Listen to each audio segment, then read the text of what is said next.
Hello, my name is Dominic Jackson. You can call me Coach D.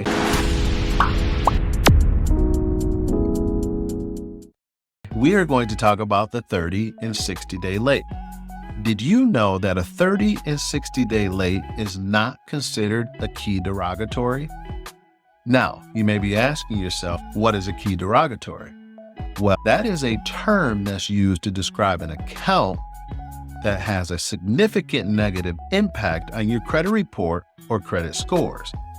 This is why it's important to do everything that you can to keep your account from going past 60 days. If you need to, contact your lender and talk to them about possible ways to keep that from happening as well. Remember, 30 or 60-day late payments are not considered a key derogatory. Now, did you know that a 90-day late payment is considered a key derogatory? Key derogatory is a term that is used to describe an account as having a significant negative impact on one's credit reports or credit scores. This is why it is absolutely crucial to do everything you can to keep an account from going to 90 days or later. If you must, contact family or friends, or even contact your lender or institution to have a conversation with them about keeping that account out of 90 days or later. Let's go back and discuss the 30-day late payment. Did you know that a 30-day late payment on a mortgage could take up to 2 years to rebound to where it was before the late payment? That's right, up to 2 years to rebound before the late payment. Now, we all know that things happen and sometimes it is out of our control. But let's say you have one or maybe just 2 late payments. There are options for you as a consumer to be able to possibly get that updated to positive. If you would like that information, feel free to reach out to us. We'll be happy to talk to you about that. But remember, a 30-day late payment on a mortgage could affect your score up to 2 years. Let's talk about the 60-day late on a mortgage. Now, if it took up to 2 years for a 30-day late payment, how long do you think it'll take for that 60-day late payment? You may have guessed it right, but it's 5 years. Meaning it could take up to 5 years before your score will rebound to where it was before the 60-day late payment. As you can imagine, it's pretty damaging.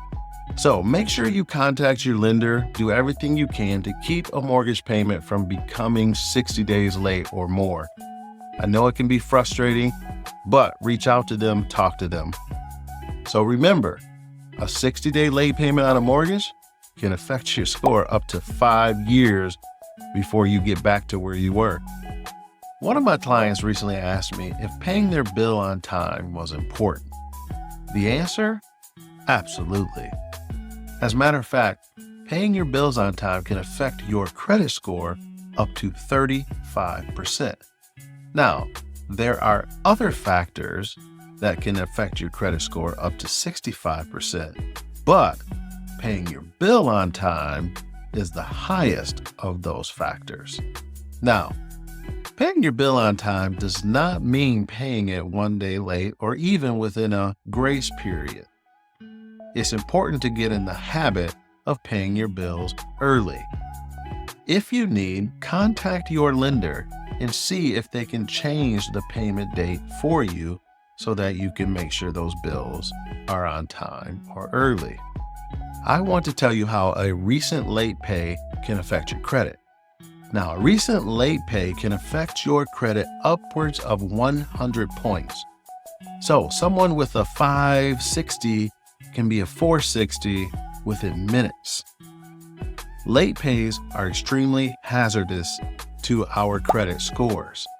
Now, as I discussed in the previous tip, you can always contact your lenders to see if they have deferment options before you allow your accounts to go into a negative status or make those late payments. But remember, a recent late pay could affect your score up to 100 points. There is one factor that makes up 35% of your credit score. Do you remember what it is? Yep, that's right. Payment history. In the FICO scoring model, payment history's 35% can calculate this way. Let's say you have a 300 credit score and you max out the payment history model. That takes a 300 to 492. Or let's say you had a 700 credit score and now you lose all of the possible points in the payment history because of late pays and other situations. That 700 score drops to 508. Ouch. This is why it's extremely important to, what do we say? Pay your bills on time. We're going to talk a little bit more about credit cards. It's important to know that the credit card balance on the statement date is what gets calculated into your credit utilization. Now, why is this important? For instance, let's say you have a $1,000 limit credit card. You only have the one, and you went and you needed a new TV, so you just put it on there with the plans to pay that off at the end of the month. So let's say, for instance, your due date is on the 15th of the month, and you pay the full balance on the 15th, okay? And let's say on the 20th, you go in to buy a new car, and they tell you that your score is dropped because your credit utilization is high. And in your mind, you're thinking, how is that possible? I don't even have a balance. According to the credit reports, you do, because the statement date on the 5th is what got reported, and on that, you still owe $500.